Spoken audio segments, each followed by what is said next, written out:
Welcome back to Late Night Cage Fight. Here's another exciting episode as part of our Cageless series where we watch movies and shows that do not feature Nicolas Cage. For some reason. In the future. But could. Thanks to the plot of this fine show. Oh yeah, that's right. We're going to be talking about Loki, now available on Disney+. First, I guess we want to talk about what we've been up to. We've been working on our next episode, which would be Kiss of Death versus The Rock, for all you Cage fans out there. So if you're not a fan of our Cageless series and you just want us to be all Cage, we got that coming out just for you. Isn't that right, Cage Fighter Steve? That's right. I'm Cage Fighter Reece. I'm also here with Cage Fighter Sean. And this is kind of an announcement. We'd like to announce that we are officially breaking off our Marvel-related shows into a sub-podcast, simply called Cageless Marvel, until we come up with a better name. Plus, what we're going to be doing is, I will be doing, is I'm going to go back and get caught up, and I'm going to be doing some snippets of my opinion. So we'll be having some mini episodes of my impressions of the Marvel films that have been released up to now. There's a lot. Yeah, I'm a bit intimidated, guys, and I'm just kind of flustered and furious. The Flustered and the Furious. That should be a new series here. Because I'm watching these shows with you guys, and I'm digging it, but I just don't understand everything. You don't got the background. No. I'm not in on it yet. Reece, if I can watch 36 Godzilla movies in 6 months. All right. Well, I believe in you. Thank you. Oh. Yeah, should be fun. So what do I start with then? Where does Marvel go all the way back? I think we'd have to go back to Iron Man, 2008. Before that, I think we've even got Hulk, right? No, that was after. Was it? They came out around the same time. Okay. All right, guys. I'm going to do it. So, exciting. What else we got going on? We're working on a theme song. Yeah. Yeah. So, we're very honored to be a part of that, of my own project. We also are going to be releasing our Cageless episode that we just recorded about the short films of Ari Aster. Yes. As well as Black Widow. As you said, Steve, Marvel waited, so you guys can wait for it too. Yeah, that's right. Marvel took their time. All right, shall we jump into Loki? Unless you guys got some sponsored content or something, I don't have anything. We tried this thing out. We've been out on the streets, picketing with signs. Hey, NickCageFight.com. Free Nick. Freedom for Nick. From his conservatorships. Yeah. Leave Nick alone. Yep. Leave Nick alone. Let him pick his own attorneys in court for his upcoming divorce. Mm-hmm. Well, let's say goodbye to Nick for now because we're talking about Loki, 2021 Disney Plus show that is the follow-up for Avengers Endgame. Didn't know that myself when I watched it. I can see how that premise could be pretty confusing. Honestly, this show, it's a very strange, complicated concept. But the one thing that I think Marvel has been very good at is taking really out there concepts from the comics and being able to coherently explain them to a general audience. I mean, realistically, if you think about it, the Infinity Gauntlet, it's a series of a bunch of magic space rocks that all do different things, and then they put them in a glove and you can wipe out life in the universe. But they somehow took that crazy thing and made it one of the highest grossing films of all time. So now they're onto the multiverse. A little less tangible, but I think we're there. Yeah.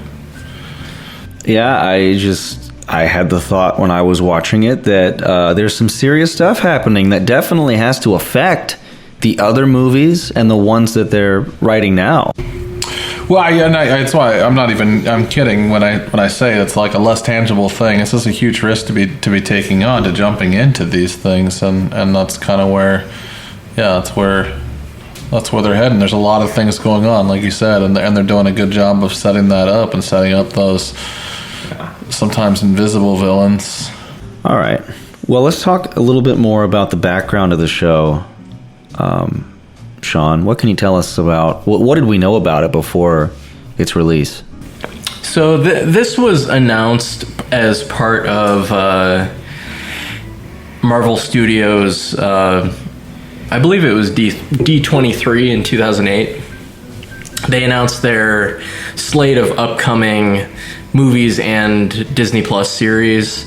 And really when they announced it, not a lot was really known about it. It was essentially, everybody was wondering after Endgame, it was clear that they were setting up something, because Loki kind of just grabs the Tesseract and, dips. So, when they first announced this, I was kind of like, whatever. Like, I don't know. To me, it felt a little forced. I mean, I really like Tom Hiddleston as Loki, but the main version of his character, spoilers, but they killed off. Okay. And but yeah, they ended up pulling some very interesting concepts from the comics, and really making this almost like Doctor Who-esque show that continues to touch upon the multiverse, which is, something that was kind of joked about in Spider-Man Far From Home, and, went into in a little bit more detail briefly in WandaVision. Yeah, I'd say the difference with WandaVision is it was so neatly contained as a story, right, that at the end it was almost as if the events had never happened. Yeah. Yeah. And so you could see how that kind of story, it's easy to put into the universe. But this one just feels like it would have so many implications at the end. Yeah.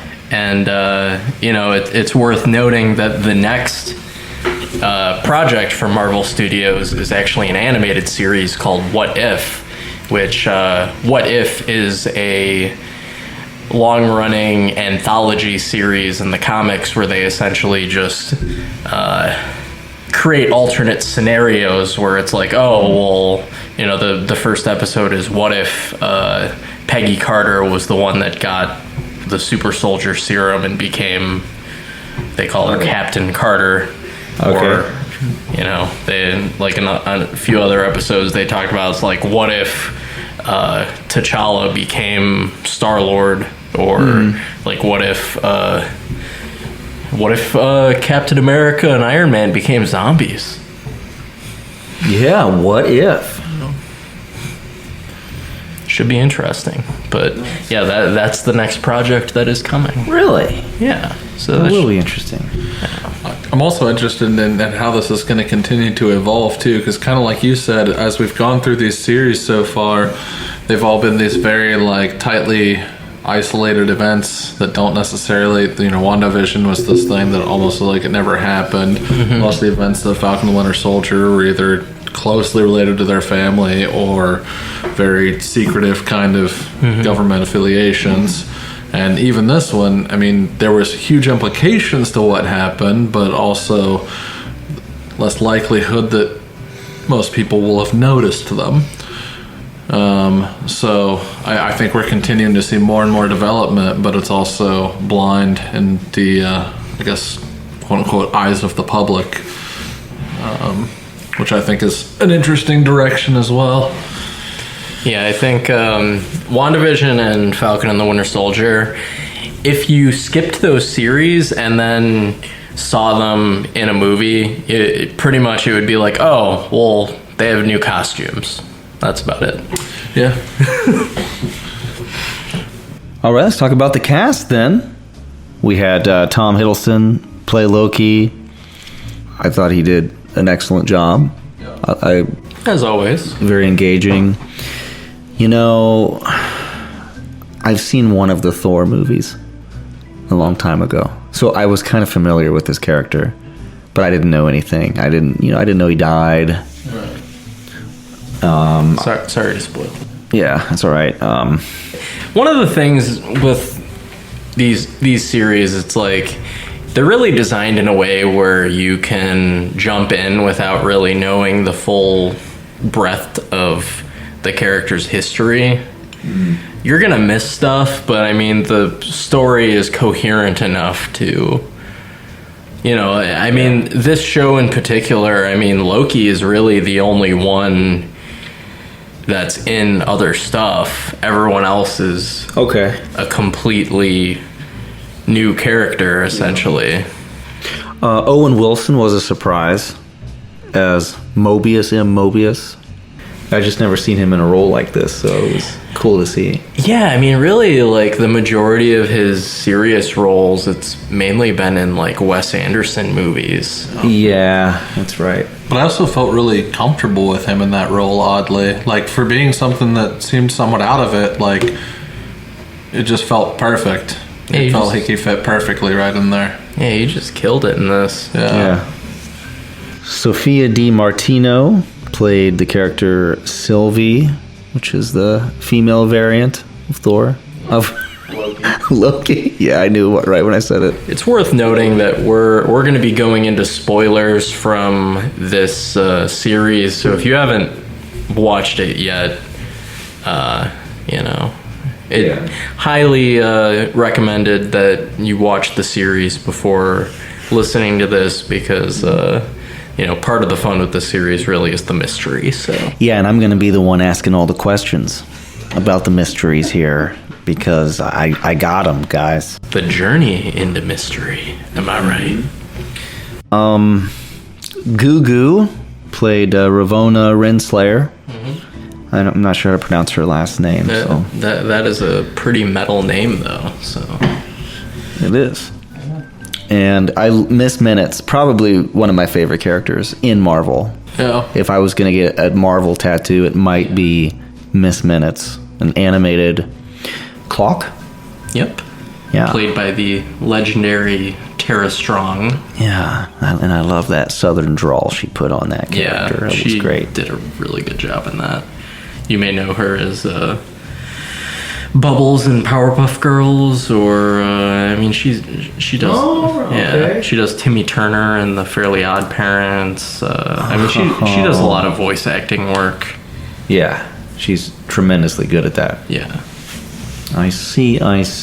Fellas, we're going to talk about this show, and if I say anything that makes you uncomfortable, please don't prune me.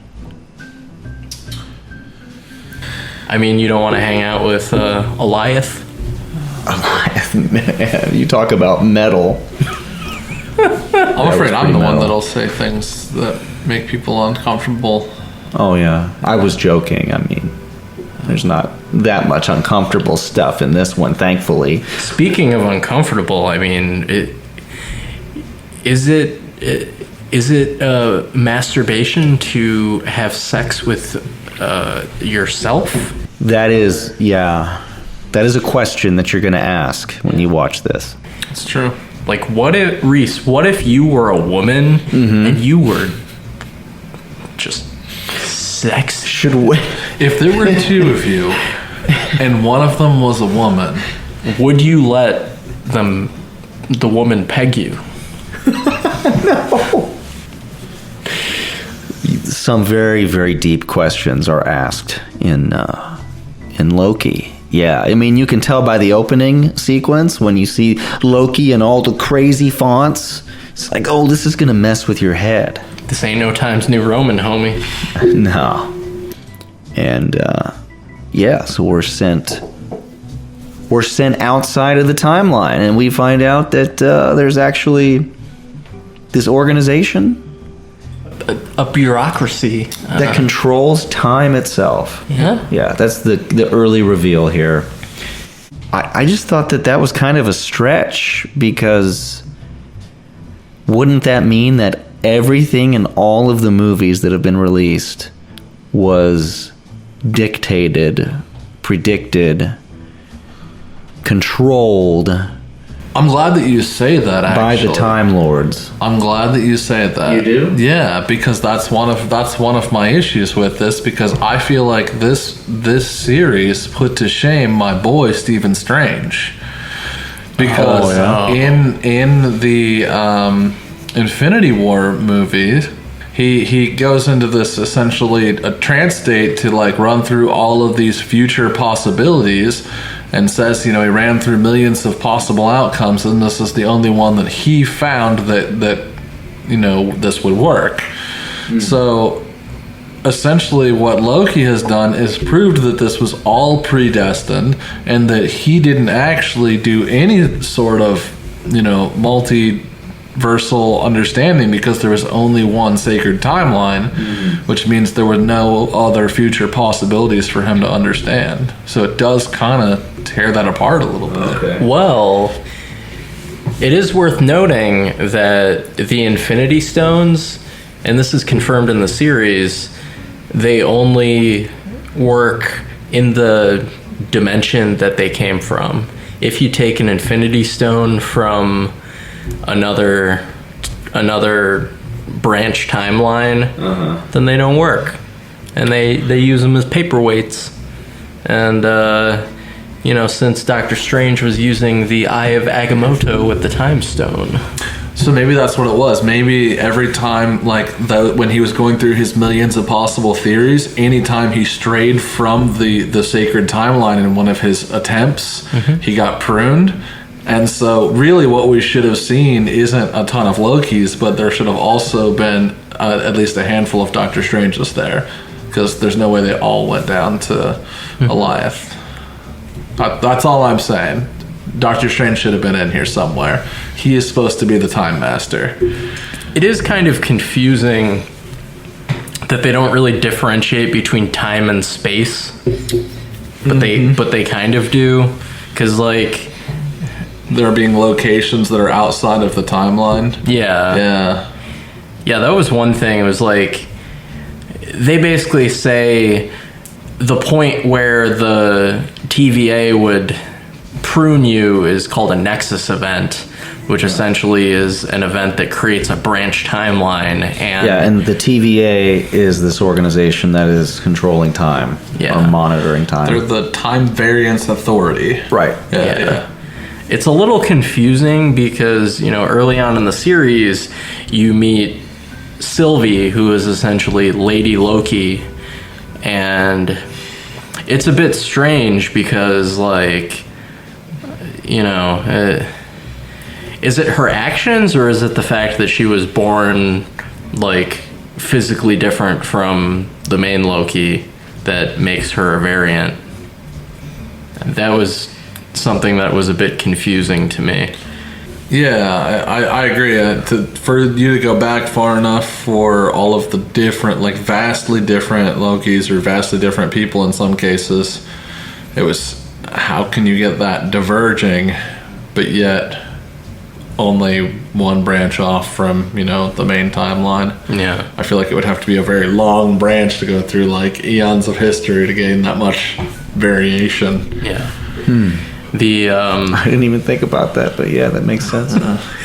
The main setup for the series, basically, a variant, when they're intercepted by the TVA, they are quote unquote pruned, as it's called, which essentially they have these big shock sticks and they make you disappear. But a deal with Owen Wilson's character is struck between him and Loki, because there is this variant of Loki that is killing off TVA agents and creating branch timelines. So, he goes to try to find her, finds out that she's a woman, and because he's so vain, he's just like, would you fuck me? I'd fuck me. That's right. He hooked up with himself. Yeah, it was something of a paradox. Yeah. So they established that she has been hiding in apocalypse scenarios, which I thought was a very clever plot point. That if you change events like after everybody involved dies, then it doesn't affect reality. Yeah. For some reason, this series gave me kind of a Christopher Nolan feel. Yeah, I could see that. Yeah. I need to watch Tenet. Sidebar. Yeah, it's worth a watch. Yeah. Is that the Winnie the Pooh? Tenet? No, Christopher Nolan. Yeah. No, that was Christopher Robin. Oh, okay. My bad. Yeah. Sorry. That movie was depressing. Yeah, that's why I heard it was confused. depressing, and I didn't want to watch that. Yeah. I don't like depressing stuff except for Ari Aster short films, Yeah. which we watched Yeah. tonight. We did. Yeah, this TVA, I thought was cool how the setting in which the TVA's world inhabits has this really retro look to it. It's almost like an 80s DMV. Yeah. It's all like tube monitors and Right. Retro equipment. beige and like orange And their fashion. colors. Yeah. But at the same time, it's almost even when they show the city, that scene when they look out at the whole city, and even the city itself looks like what people from the 60s and 70s thought the future was going to look like. Does that make sense? So essentially Fallout. Yeah, they were in a Fallout universe, I guess. Just without the nuclear war. That's when Loki meets Mobius, and Mobius is like what, kind of like his case manager. Yeah, basically. Yeah. Yeah, but Theo. yeah. Yeah, but then Loki kind of betrays him to go with Sylvie, and then they have Gotta get the V. yeah. Then they got that. There's something with these Disney Plus shows was like they only have 6 episodes, but they somehow find a way to put a filler episode in, where it's just. Yeah, there's this episode where Loki and Sylvie are hanging out on this planet that's gonna explode, and there's talking. Yeah, we have quite a few scenes throughout that are long scenes with just dialogue between two characters. Yeah, really, there's not a lot of action in this series. I mean, there are a handful of fight scenes, but it's really world building. Yeah, Which, I mean, I don't dislike. The actors are all really good. I mean, I really like Sophia Di Martino as Sylvie. I think she steals the show. I was impressed by her performance too. Yeah. And I mean, as far as I know, she's a relatively unknown actress. I know she was in the movie Yesterday about the Beatles, but Yeah. It's not Your Yesterday, Steve. That's an Oblivion Dust song. Yeah. Okay. So I just knew that's what he was thinking. Yeah. basically the story goes on with Sylvie and Loki trying to find the quote-unquote timekeepers, which they then find out are animatronics. Maybe we need Nick to come and... It was Nick! Take care of them. Yeah. Yeah, I mean, they talk about the timekeepers the first portion of the series, but you never see them, and you find out that nobody's seen them, and you're immediately suspicious. Oh, okay, who's really in charge of this whole operation? Yeah. Yeah, and I could relate to Loki early on because he was always questioning if what was happening wasn't some kind of game, some kind of trick. And I was like, yeah, was this going to drastically change? But really it didn't. It just kind of kept getting deeper. And then I think where the show really takes a turn is the after credit scene of episode 4, I think, yeah, where Loki gets pruned, and you find out what happens when somebody gets pruned. You basically go to this garbage dimension, and there you see some very strange looking versions of Loki. Yeah, you see an old version of Loki that is wearing his original comic book outfit. You see Kid Loki, which is another Peter Pan. Yeah. Yep. And then you see they call him Boastful Loki, which appears to be based on a version of Loki where he was worthy to wield Mjolnir. And then, of course, the new fan favorite, Alligator Loki, which is new creation for this show. That was my favorite, just because it was so strange. Yeah. And you do see a very small Easter egg in one of the episodes of Frog Thor in one of the scene transitions in the next episode. But Frog Thor. Which is, oh yeah, that little shot. Yep. It was one shot. Mm-hmm. That's the thing with the Marvel stuff. You guys will have one shot that is extremely significant, and it just means nothing to me. To me, it's like there was wow. Oh, there was also the Thanos copter, which was from like one of those goofy old school comic things from back in the day. Where was that in the show? It was in episode 5, where they're in the garbage dimension. Okay. Yeah, but essentially that episode, and that there are so many Easter eggs in that episode. But they're in this garbage dimension with this being called Eliath, which essentially is if you combine the smoke monster from Lost with the Cave of Wonders from Aladdin.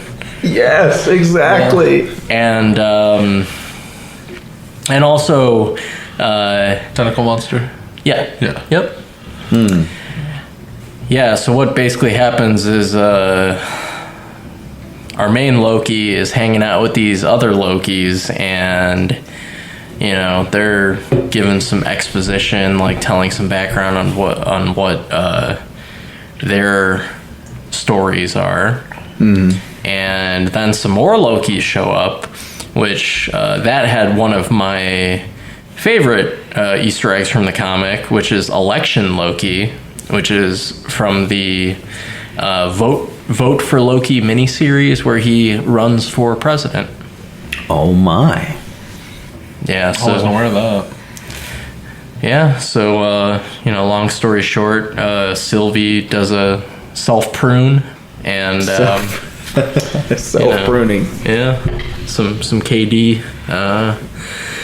Yeah, and they meet up, and they there's this really cool scene of they're trying to enchant Eliath in order to get to the quote unquote citadel at the end of time. And there's classic Loki, who previously in the episode says he's very good at illusions. He basically conjures an entire Asgard in order to distract Eliath, and they have this really cool musical score where they put in notes from Flight of the Valkyrie. Oh, okay. Yeah. And I thought that was really cool. And then that brings us to our finale. I just wanted to say everything leading up to the finale just reminded me of Philip K. Dick. It reminded me of Men's Dick. Yeah. Loki's dick. Specific. Everything leading up to the finale just reminded me of a Philip K. Dick story, and then the finale was super Interstellar, Christopher Nolan-esque in my mind. I thought there were a lot of tones of Doctor Who in this, definitely. Well, the whole like Elias scene was very like Wizard of Oz. Yeah, and like scary. Intense. yeah, like Kaiju Wizard of Oz. Yeah, the kaiju. Yeah, the clearing of the smoke. Yeah. Even the color scheme, somewhat kind of. Well, they really did a great job animating that. Yeah. Because that thing was scary to me. Yeah, really, the visuals in this series were great. I mean, as boring as episode 3 was, the visuals were great. It's just not that much happened. Yeah. It's interesting too, because like we talk about some of like the amount of things that happen in this, and so I had watched this originally week by week as it released, but we had actually played catch up with Reece over the last couple days prior to recording, and it was really interesting to kind of jump in and out of like Reece catching up and realizing like some of the content points of like, man, that was episode 2. Like that stuff happened that early on. There was that much stuff that went on. Like, oh my god, because they were like, these are condensed. Yeah, and it makes me think of like the crap that we used to give people for doing things like marathoning Lord of the Rings series or whatever, and like, but this is the equivalent of that. Like watching this whole series, or watching this 6-episode series, which seems like nothing to us now. Is truly the equivalent of like sitting down and marathoning like, Lord of the Rings movies or something like that. I don't know about you guys, but I tend to like the TV series structure more than films generally. I feel like it almost highlights more parts of the story and makes things a little bit more special. Yeah. It's just the limitation there is always that generally TV shows don't have as much budget, so you're kind of making a sacrifice. But with Disney Plus, I mean with all the Marvel shows, with Mandalorian and some of the other stuff that they've put out, I mean it's really movie quality stuff, just in a different format. And I think it's also been Disney somewhat redefining the arc, right? Because typically most movies have your standard formats. If it's an hour and a half movie, you've got at your hour mark, you have your slow build to like a 50 minute hour mark to like the climax with the huge depression down, and then the like end spike back up. That's your format movie for everything. Everything somehow fits into that, whether it's horror or romance, whatever. And then your TV series typically end up having somewhat of a similar, like across the episodes, build up a big like mid-season climax, and then you kind of drop back down, and then you build up to this big and series end climax. And I feel like these, I guess you could say they somewhat followed that, with like episode 3 kind of being like your drop down and like your build back up. But I feel like the episodes all had like a lot more packed into them, and you were going back and forth between multiple characters interactions as well. I'm thinking like some of like the romancy kind of movies, like there's like the holiday ones that always come on where it like follows 8 different families and their experience at the airport or something, and like those movies where like somebody has like a really high, somebody has like a real low, but they're all kind of like going through their own shit at different times, so you don't have like this defined structure. I feel like it had that same like emotional vibe for me going through this, like Trapped in Paradise. Yeah, another fine Nicolas Cage holiday Well, special. let's talk more about the story, because as we go through it, I can then voice my questions here. So Loki discovers that he is a variant, and a variant is what they call someone who has escaped the sacred timeline, right, by accident. They essentially make a choice,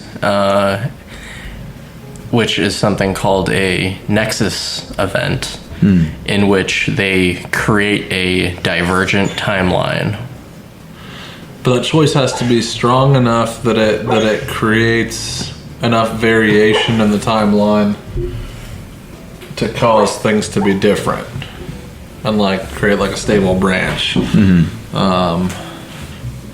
Not things like, you know, picking ham instead of turkey, but things like, but it could be something as simple as turning left instead of turning right, you know, and walking down a different path, passing a different person. Really? Being in a store at a different time. Yeah. Or killing Thor. Yeah, I thought it had to be something really extreme. Well, but it can and it can't. I think that was some of what they pointed out throughout it as well, because some people made like these very minuscule decisions, but they ended up being things that did affect things more. But it's ultimately your crime is dependent on what it affects, not what you do. Yeah, but then they take you out of the sacred timeline into like what you said. Yeah. This alternate timeline. Yeah. Okay.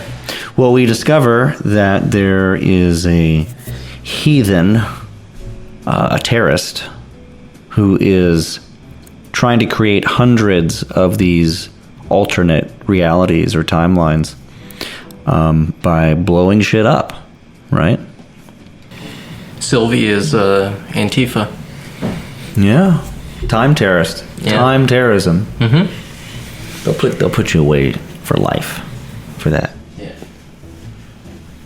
Is that what the Link, the hero of time, that's what that was about? Yeah, that's what, you know. Time terror? Time terror? Time terrorism. Yeah, that's why there was like alligator Link. Mm-hmm. All right, so Loki gets to meet these versions of himself, and then we have some interesting technology that's part of the story, like the temp Tempad. pad. The temp pad is not for periods. No. But if it was, then it would have the wings. But this thing's really powerful. Yeah, it essentially creates time doors, which, time travel shit. Yeah. I'm not sure how much of this is canon to Marvel. It's difficult for me coming and like having been watching the DC shows and everything and seeing like, at least from an animation aspect, it's 100% the transponders from DC's Legends of Heroes, Legends of Tomorrow. Yeah. The animations are the same, the time doors are the same, and I don't know if Marvel and DC both had the same like general concept when it came to time lords and time travel and all of that, or if it's just media picking up other media. They're constantly ripping each other off. I mean, Thanos was essentially a rip-off of Darkseid. I guess that's true, yeah. All right, so Loki meets up with his alter. Have you heard this term, alter? It's an altar boy? It's a TikTok thing now where people who fake mental illness or have multiple personality disorder, they call each personality an alter. Oh, okay. And I'm talking, teens on TikTok. Yeah. Why did they choose to use a real actress for Sylvie's role instead of just, rotoscoping in Tom Hiddleston wearing a blonde wig? There's a theory for this.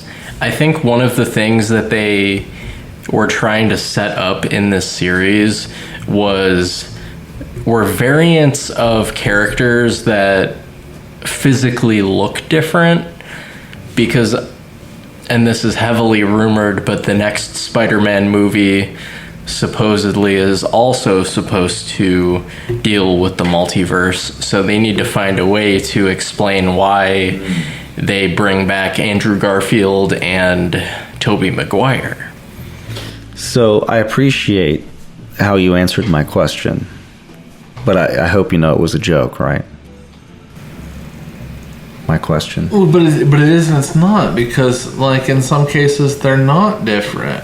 Like the lady that runs the TVA, right? They went and found her variant that looks exactly like her. Yeah. 100%. Oh, true. Who happens to live in Fremont, Ohio, which is like less than an hour from here. Yeah. Which, sidebar, in Black Widow, they also have the opening scene in Ohio, so I don't... Somebody likes Ohio for some reason. They're getting closer and closer to us. They're trying to find us. They just want corn, I guess. Okay. What's that Nick Cage movie we just watched? Set in Ohio? Guarding Tess. Yeah. Guarding Tess. Yeah. Guardians of the Tess Galaxy. Yeah. So we got all this Inception stuff going on now, and now even the people in the TVA, they discovered that they are variants. Yeah. So everybody that's outside the timeline is a variant. Yeah. Yeah. But it's still... I don't know. The timeline thing is all very... The entire TVA thing is still a challenging concept for me to understand in the way that they explain it. Let's just be honest. To really get a grasp of it, you probably got to watch it twice. Time travel shit is confusing. Yeah, it's like, It's like David Tennant said, just wibbly wobbly, timey-wimey stuff. That's probably accurate. Yeah. And if they explained it that way, I think I could get behind it. Yeah. Oh, yeah. Well, then should we just get to the finale then? Yeah. So, the timekeepers, man, they ain't real. They ain't real. Yeah, so this was something that a lot of people were speculating about, but I didn't think that it was actually going to happen, but they fucking did it. Because, everybody for WandaVision was just like, it's Mephisto, blah, blah, blah. They're going to reveal a big bad guy. No, it was just Agatha Harkness. So for this, especially because in the comics, Ravonna Renslayer is the love interest of a villain called Kang the Conqueror. And it was already revealed by Marvel that the villain for Ant-Man and the Wasp Quantumania is going to be one Kang the Conqueror, played by Jonathan Majors of Lovecraft Country fame. Well, after a Miss Minutes jump scare when going into the Citadel at the end of time, who do you see going up the elevator and meeting our two heroes? None other than... Bible Man. Yes, Bible Man. He Who Remains, played by one Jonathan Majors. So, that was pretty exciting, because this could have lots of implications for a lot of different projects that are upcoming. Yeah, of course, to me, he was just a guy. He was just a guy. In a robe. Kind of remind me of like a Mad Hatter type character. He's very spastic. Essentially, they explain that this guy created the TVA because he was a scientist and he discovered basically how to travel through the multiverse. And met up with versions of himself. And the one thing that I thought was really cool was there's this line. He's like, "Oh, I go by many names: a ruler, a conqueror, a jerk." This was likely referring to several different versions of himself from the comics, which He Who Remains actually was a different character entirely, which was just some guy that worked at the TVA. But the ruler was likely the version of him that ruled ancient Egypt, Ramatut, I believe his name was. And then there was another version, which, the Conqueror, obviously Kang the Conqueror. And the jerk was probably the version of him that goes by the name Immortus, because, I mean, come on. What the fuck kind of name is that? I live forever, I'm Immortus. Cool. Yeah, but yeah, this character, there are even, there's a council of Kangs in the comic. Okay. So, yeah. Essentially what happens is Sylvie wants to just kill him. And, Loki says no, like, getting this wrong. He stole a line from Uncle from Jackie Chan Adventures. Oh, yeah? Yeah, if you kill one evil, then a greater one will come to fill the void. Mm-hmm. That was a long lesson from Uncle. You mo guai guai fai dit sao. Can you remind me why exactly girl Loki was so out for vengeance against He Who Remains? Well, she's essentially been running from the TVA since she was a little girl, so her entire life was essentially ruined by these people. I see. So she just wants to watch the world burn. Don't you think, this might be controversial, but don't you think that He Who Remains deserves some credit for discovering that she could manipulate time? Time travel shit is confusing. I'm pretty sure Loki made that point. Or no, I'm sorry, not Loki. What was it? The boss girl from TVA said that at one point, right? Because Owen Wilson's character asked her, you want to stand in the way of free will? And she goes, only one person needs to have free will. Yeah. The one in charge. Yep. It's like, it's a pretty powerful statement.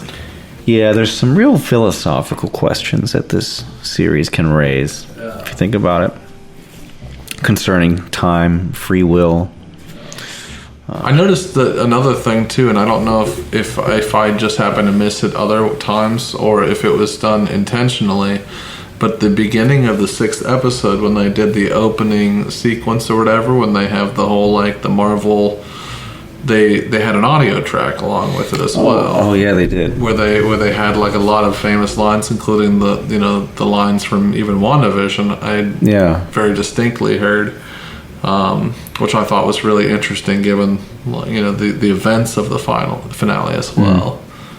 Kind of opening up that all of everything's connected kind of idea. It felt like the Marvel fantasy universe was merging with reality. Yeah, exactly. Yeah, there was something there that had an unconscious effect on you. Yeah. When you saw that. Yeah, I forgot about that. Yeah. That was really, really cool. Yeah. It intrigued me. And it just took something that you kind of usually brush off and take for granted, and then like it brought this different level of focus into it, I guess, for me. Yeah, it kind of made me feel like, this is going to be a little trippy. Yeah. And it also showed a view of two different universes together, which I thought was interesting. I think that they're probably leading up to some kind of event that has to do with another multiversal war. Nothing's been announced, obviously, but we do have several other projects dealing with the multiverse, and they got to be building up to Secret Wars. Or Beast Wars. Yeah, Beast Wars. They just announced Beast Wars. I do. That's gonna be dope as hell. Well, let's see what happens next, fellas. They want to kill He Who Remains, but instead they get full explanation of the multiversal system, and then they get an offer from him. He wants them to take over. He wants to retire. Or so he says. And Sylvie thinks that it's all a trick and is hell-bent on killing him. But Loki believes he who remains when he tells them that if he is killed, it will allow for all of the other variants to show up in the universe. Yeah. Yeah. In one universe. Right, so he's from, the year like 3000 something or other, right? Yeah. And so, if you notice the time, right, it's all like, they depicted it more of like a circle, right, which is interesting choice, but it does kind of make sense in a way.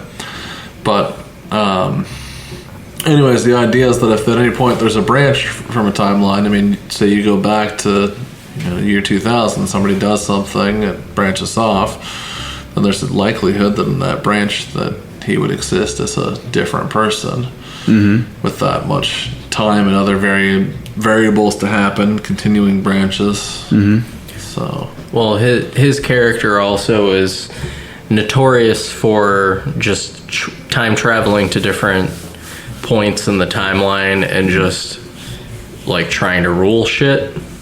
That's kind of his thing. So, yeah. He Who Remains, that character? Yeah. Okay. Yeah, as Kang the Conqueror. Okay. I see. Kang the Conqueror is a variant of He Who Remains. Yes. yeah. Well, how does it end? We get a fight scene between Loki and Sylvie. It's kind of cool. With plenty of sexual tension. Right. She comes out on top, actually. Yeah. And you see a little branch timeline come up in Loki's pants. That's true. She sends Loki back to the TVA headquarters. Yep. Yeah. And then stabs He Who Remains and kills him. And I noticed he wasn't bleeding, so apparently he doesn't have blood. He mentioned something about, see you soon. Yeah. And, yeah. Loki comes back to the TVA and finds Mobius and doesn't remember him. And he looks to where the 3 giant statues of the Timekeepers were. Yeah. And who do you see? But you see a big statue of your boy Kang. Mm-hmm. Uh-oh. You done clucked up. And then that's end of season 1, and that's when I said, really? That's it? This whole series? And Sean had to tell me, there's another season coming. Yeah, they actually have they have an after credit scene that is essentially just a big bureaucracy stamp that just says renewed for season 1 or season 2. Oh, okay. I don't remember that. Did you show me the after credits? No, just wasn't that I just compelling. told you about it. You're finding out now. It could have been an email. Yeah. I did enjoy it though, for what it is. Yeah. I would go back and watch it again. It'll make more sense if you watch it chronologically with everything else. Yeah. But even by itself, it was very compelling and interesting. I felt like it kept my attention. There were certain elements that kind of frustrated me, like I said before, because I haven't seen the other movies, and it's obvious that there are references. But I feel like this was one of the easier movies to pick up, or one of the easier current new Phase 4 MCU stuff to pick up without any other previous history or knowledge. Yeah, I feel like this was most of the relevant information was in this show. There wasn't really a lot. I mean, other than having some familiarity with the character. Yeah. Everything else is displayed there in all the detail that you really need to truly enjoy it. So I think that was definitely a huge bonus for this show as well. So I gotta ask, what do you think is gonna happen in season 2? It kind of depends on when season 2 is going to come out, because if you look at everything that's upcoming that could follow up on this, I mean, you have Spider-Man Far From Home, which, that's going to deal with the multiverse, supposedly. I'm not sure how... I know that Doctor Strange is in that movie, but, I mean, they haven't even had a trailer for it. I mean, really, they haven't even announced that it's a multiversal movie. It's just... there have been rumors, and also actors that were in the Sony Spider-Man movies were on set for this one, but they're keeping quiet on it. Yeah, so there's that. There's Doctor Strange in the Multiverse of Madness, which obviously... Yeah, right? Yeah, supposedly that one is going to deal with... I forget if they said that Loki is going to be in it, but I know that Wanda is in that one. And they're also bringing in a character from the comics called America Chavez, which I don't really know a lot about her, but it seemed like she was like a teen version of like a female Captain America or something. Okay. But I guess she has the power to create like portals where she can travel in between dimensions, but I don't really know a lot about her. It's a good superpower to have. Yeah, especially with that specific story. Right. And then there's, of course, Ant-Man and the Wasp: Quantumania, which will deal with Kang the Conqueror. But, yeah, not a lot's really known about that movie besides who the villain is. Okay. But, yeah. And how far out is that? Are these releases that you're talking about? I want to say, like, a year or two. Okay. Yeah, I mean, really, this phase is relatively short. I mean, we also have, like, things like the Hawkeye series, which that's very unlikely to have anything multiversal in it. I mean, Thor: Love and Thunder, that's probably going to get kind of cosmic, but I don't know if it'll touch any of this stuff. Wait, Thor: Love and Thunder is a movie? Yes. Oh, okay. I actually just thought that was like a music tour or something, or like a one of the ice skating shows that Disney does.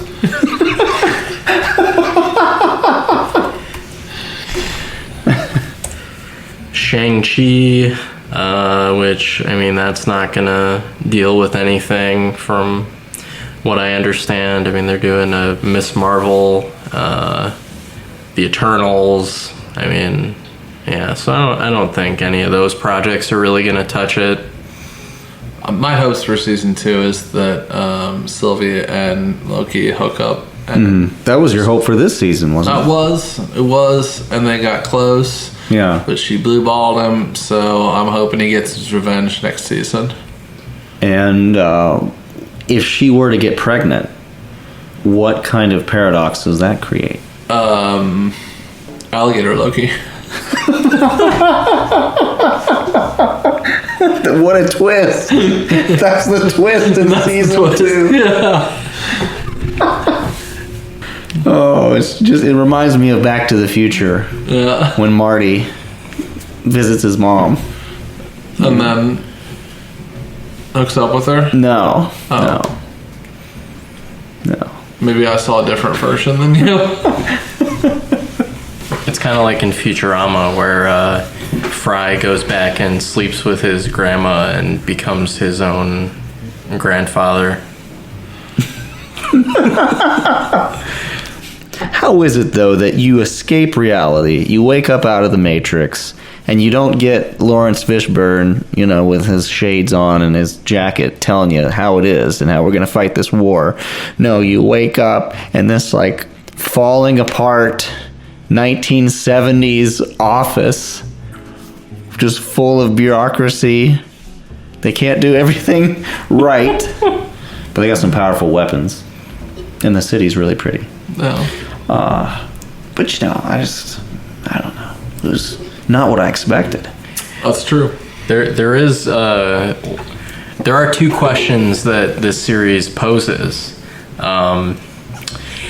One, is there a variant of Loki that is played by Nicolas Cage? Yes. And also, does this confirm that the Nicolas Cage Ghost Rider films are canonical to the Marvel Cinematic Universe? Right.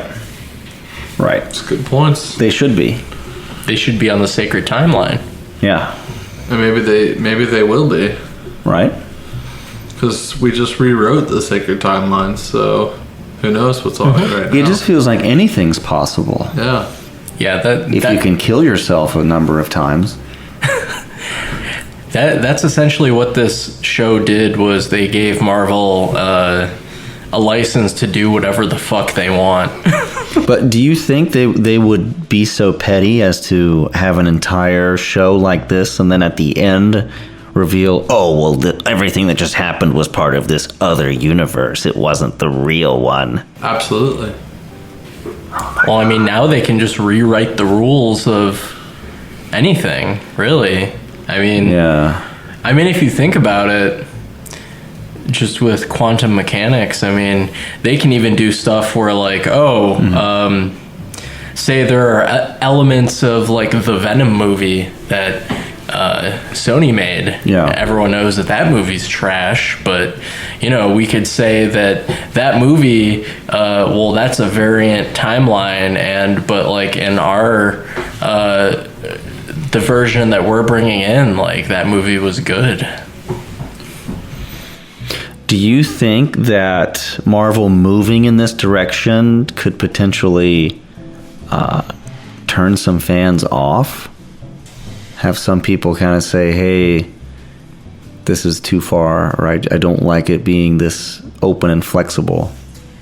Honestly, I think as long as they keep telling stories that resonate with people, Yeah. I think that they're still going to be successful. I mean, there are so many people at this point that are already this far in this mega franchise, and they will go and see Except for me. product. Yeah, well, you'll get there. But I mean, now they have it where it's easy to catch up on Disney Plus. Like, you just have everything right there. I think it's going to end up becoming kind of like the comics, where you can just jump in different spots if there's something that seems interesting to you. I mean, you know, somebody that wants to go see Shang-Chi might not necessarily be interested in, like, you know, Guardians of the Galaxy 3, or, you know, somebody might want to go see the Eternals but doesn't care about, like, Black Panther, Wakanda Forever, or, you know, nobody cares about Hawkeye because Jeremy Renner. So, in a sense, you're saying they may be banking on actually expanding their reach as far as attracting people to their different types of shows and movies. I think so. I mean, they're really saturating the market now. I mean, there's been something MCU coming out like every month, pretty much. Yeah. Which does worry me a little bit, because that is sometimes Disney's direction on things, is to just, you know, get it while the getting's good kind of mentality of come in and sometimes oversaturate to the point that people lose interest. I think the benefit of having such a widely diverse thing as the MCU allows for, like you said, a lot more diversity in the types of movies. But yeah, hopefully it lasts. Yeah. People don't get bored with it. And hopefully, as I watch this endless list of Marvel movies, this show will start to make more sense. Yeah, and hopefully you'll be able to keep up as well with the new stuff coming up. Yeah. All right. Well, we watched Loki season 1. You heard our thoughts. No Nicolas Cage in this, Yeah. of course. Maybe season 2. But then we won't be able to do this as part of Cageless. It will be a paradox. Yeah. If Cage is in it suddenly, right? Is it still? Cageless. Yeah. I mean, what's going to happen when we get to Into the Spider-Verse? Yeah, right. It's true. We all know our universes are going to collide and create an alternate one where Cage is in every Marvel movie. Astro Boy's not Marvel, right? No. Okay. That is a Japanese character. That's correct. I knew that. That's Tatsunoko, right? Yeah. That's right. Well, thank you for joining us and listening to our review of Loki as part of our first Cageless Marvel episode. Yeah. Yeah. All Kinda. right. Be sure to listen to all our stuff and visit our website, nickcagefight.com. Find us on Facebook. Find us on TikTok, Cage Fighters with a Z. Thanks for listening. I'm out. Bye. Bye. Cageless.